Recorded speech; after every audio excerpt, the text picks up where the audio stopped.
Gracias. Vamos a verlo al doctor Jorge Neira. Claro. Un placer tenerte acá, Jorge. Gracias por venir. Ana, gracias. Nos conocemos con Jorge hace muchos años. Ah, sí. Siempre digo lo mismo, hace como 40 años. Muy bien, muy bien. Yo hablaba de corrido, éramos más jóvenes. Dale, Yo dale, también, no te hagas. Hablaba de corrido. Y ahora nos cuesta un poco. O eras un corredor. Puede que Hospital sí. Fernández hace ya muchos años. Así es. Sos médico intensivista. Además, como dije, sos miembro del número de la Academia Nacional de Medicina, algo realmente muy importante para nosotros que estamos en el ámbito de la salud. Hablamos de trauma. Sí. La gente a veces piensa que el trauma tiene que ver con... Lo psicológico. Exactamente, con lo psicológico. Estamos hablando de otro tipo de trauma. ¿Qué es el trauma como definición? Sí, en realidad el trauma, en inglés se llama injuries, ¿no? Sí. Lesiones traumáticas, que es lo mismo, traumatismo, lesiones traumáticas, trauma. En realidad se dice trauma para abreviar en la jerga nuestra, por eso es que todos los que hacemos trauma sabemos de qué estamos hablando. Y en realidad lo interesante es que es la enfermedad que más mata y discapacita a la gente joven.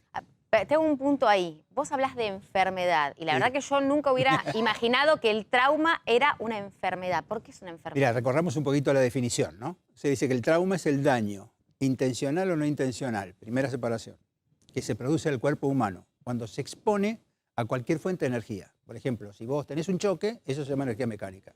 O si recibís una herida de bala, es energía mecánica. O si te caes, es energía mecánica. Pero puede ser energía térmica. Porque Una descarga eléctrica. Calor. O Claro. puede ser eléctrica, o puede ser radiante, que son las radiaciones ionizantes. Hoy se está discutiendo si algunas radiaciones no ionizantes pueden afectar al organismo.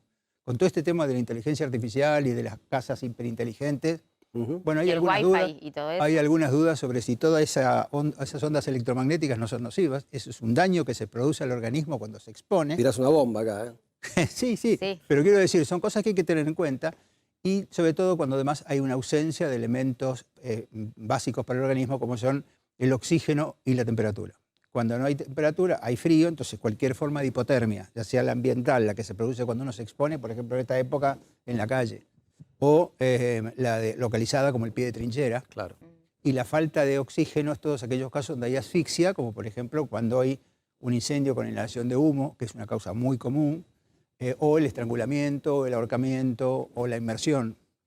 Todo eso es el trauma, ¿no? ¿Cuál es el trauma más frecuente en la población adolescente, digamos, ¿no? Esto es muy bueno lo que decís. En el mundo se producen 5 millones de muertos por trauma todos los años. 5 millones de muertos. 5 millones. Sí. Un- De esos casi, digamos, 1 millón, alrededor de 900.000 son chicos. Por supuesto que es la primera causa de muerte entre 1 y 45 años de edad. Es la tercera en el mundo entre todas las causas, pero es la primera para entre 15 y 45 años, entre 1 y 45 años de edad, y específicamente la franja más vulnerable es de 15 a 29. De 15 a 29, cuando, digamos, comienzan a conducir vehículos. Sí, cuando alcohol. cuando empiezan a ambular, digamos, y cuando empiezan a tener su relación, digamos, su mayor... Interacción social. Exactamente. Entonces, ¿por qué decimos que es una enfermedad? Y antes de seguir con esto, quería comentarle a Luciana qué significa, ¿no? Si vos comparás esto con una enfermedad infecciosa, ¿cómo se define una enfermedad infecciosa? Es el daño que se produce al organismo, intencional o no intencional, cuando se expone a una fuente de bacterias, de virus, de hongos, de Parásitos. para nosotros las jergas riquezas. Es lo mismo, es la exposición a una causa externa. Esa causa externa enferma al organismo. En el caso particular tomamos el sarampión. El sarampión nadie duda que es una enfermedad infecciosa. ¿Cuál es la causa del sarampión? El virus del sarampión.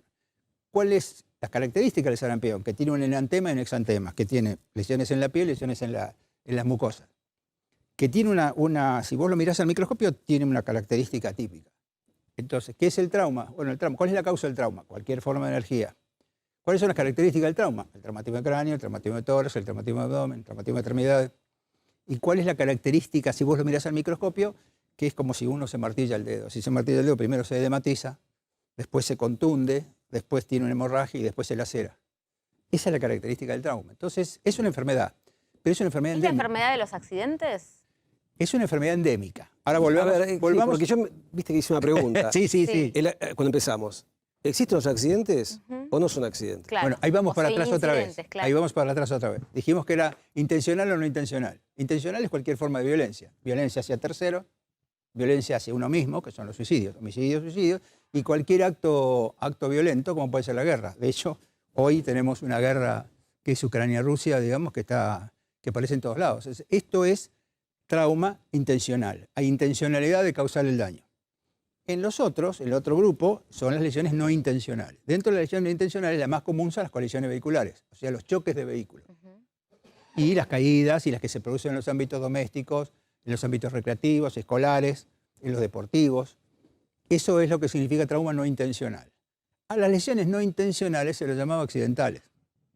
¿Por qué? Pues son accidentes. Ahora vos decís, yo tuve un accidente de tránsito. Yo te digo, tuve un accidente de tránsito. ¿Vos qué figura se te viene a la cabeza? El choque ¿Un choque de qué? de autos. Bueno, pero resulta que yo choqué con la motocicleta. Claro. Y es una colisión vehicular. Entonces, fíjate la diferencia entre decir tuve un accidente o tuve un choque de motocicleta.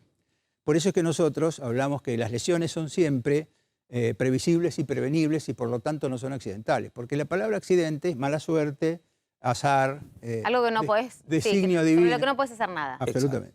En cambio, si vos consideras que el trauma es previsible y prevenible, no es accidental. Porque si vos cruzas por aquí, por Fitzroy, cruzás en la mitad de la cuadra, en diagonal, es prevenible y es previsible que vas a tener un problema. ¿Cuáles son las causas, digamos, de mayor cantidad de traumas y cómo sería de prevenir esa enfermedad?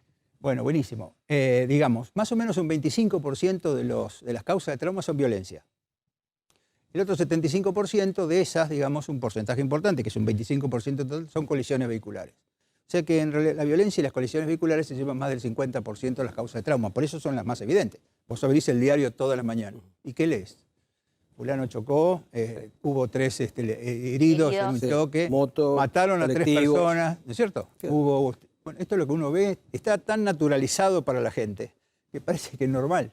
Y en realidad no es normal, son 2 causas claras de trauma. Fíjate qué diferencia sería si vos te levantaras a la mañana, abrieras el diario y dijeran, hay 3 casos de meningitis en tal lado, hay 25 casos de neumonía en tal otro. La preocupación es distinta, pero las causas de muerte son las mismas. Quiero decirte, este es el tema de la falta de percepción del trauma como una enfermedad. Me imagino, perdón, No. me imagino cuando estás diciendo el costo que es para la salud en términos de dinero también, ¿no? Absolutamente. Y en términos de discapacidad. Muy importante lo que decís. Fíjate vos que además de los 5 millones de muertos, hay una cantidad muy importante de pacientes que tienen discapacidades permanentes por año. Discapacidades permanentes, discapacidades transitorias y alguna dificultad como para volver a reintegrarse a su trabajo, ¿no? Entonces, vos fíjate que si uno analiza todo eso, por ejemplo, hubo un trabajo hace muchos años que decía que por cada muerto por una colisión vehicular en Estados Unidos había 3 discapacitados permanentes, 75 discapacitados transitorios y 400 internaciones. Tremendo. Entonces vos multiplicás eso por 5 millones. No sé si la proporción es esa, pero si vos multiplicás 5 millones por 3, son 15 millones de discapacitados permanentes y son 75 por 5, son como 200 y pico, 275 millones de discapacitados transitorios. Es una cifra tan grande y esto tiene mucha importancia porque cuando vos analizás los costos, que vos me decías, el costo del trauma tiene varios aspectos. Uno es el costo personal. Yo tuve un trauma, tengo las lesiones. Otro es el costo familiar, porque cuando uno tiene un paciente traumatizado, por ejemplo, uno tiene un traumatizado, un chico en la casa. Eso genera una necesidad familiar, que es quien se queda a cuidarlo. Sí, una red. Le van a dar el permiso en su trabajo para que lo cuide, le van a extender la licencia para que lo cuide.